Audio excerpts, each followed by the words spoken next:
নমস্কার বন্ধুরা, সুমি একাডেমি থেকে আমি কাকুলি বলছি। 2026 সাল ফেব্রুয়ারি মাসের 2রা ফেব্রুয়ারি সোমবার 2026-এর মাধ্যমিক পরীক্ষা শুরু হচ্ছে। সমস্ত মাধ্যমিক পরীক্ষার্থীদের জানাই আমার শুভেচ্ছা। সকলের পরীক্ষা খুব ভালো হোক। কিছু কথা মাধ্যমিক পরীক্ষার্থীদের আমি বলতে চাই। যেই কথাগুলি আমি যখন একজন স্টুডেন্ট ছিলাম, আমার অভিভাবকরা, আমার স্কুলের টিচাররা যেই কথাগুলি বলতো, সেই কথাগুলি। যদি তুমি 100-এর পরীক্ষায় 50 পেয়ে থাকো, তাহলে কিন্তু তুমি কষ্ট পাবে না। তুমি সেটা ভাববে তুমি তোমার বেস্টটা দিয়ে 50টা পেয়েছো, এর বেশি তোমার ক্ষমতাই ছিল না। যদি কেউ 100-এ 100 পায়, সেও এটাই ভাববে আমি আমার বেস্টটা দিয়ে পেয়েছি।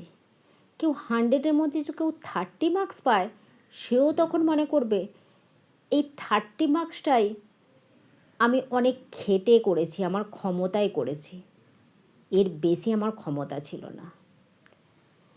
পরীক্ষার রেজাল্ট আউটের পর কারো যেন মনে না হয় আর একটু যদি পড়তাম, আর একটু যদি খাটতাম, তাহলে রেজাল্টটা আজকে খুব ভালো হতো।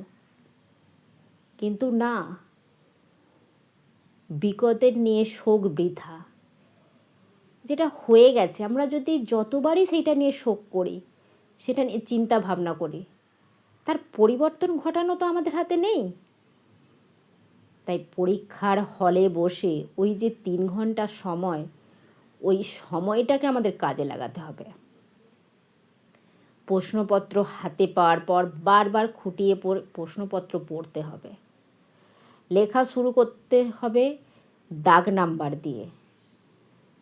চেক করবার জন্যে সময় রাখতে হবে, বারবার চেক করতে হবে। সামান্য খুঁটিনাটি ভুলগুলো যেন আমাদের চোখে পড়ে। যখন রেজাল্ট বেরোবে, তখন সকলের সঙ্গে নিজেরও যেন মনের মধ্যে একটা প্রশান্তি থাকে। আমার রেজাল্ট ঠিক আমার মনের মতোই হয়েছে, আমি যেরম চেয়েছিলাম আমার মনের মতোই আমার রেজাল্ট হয়েছে। সেইটুকুই আমি তোমাদের বলতে চাই। সকলের পরীক্ষা খুব ভালো হোক।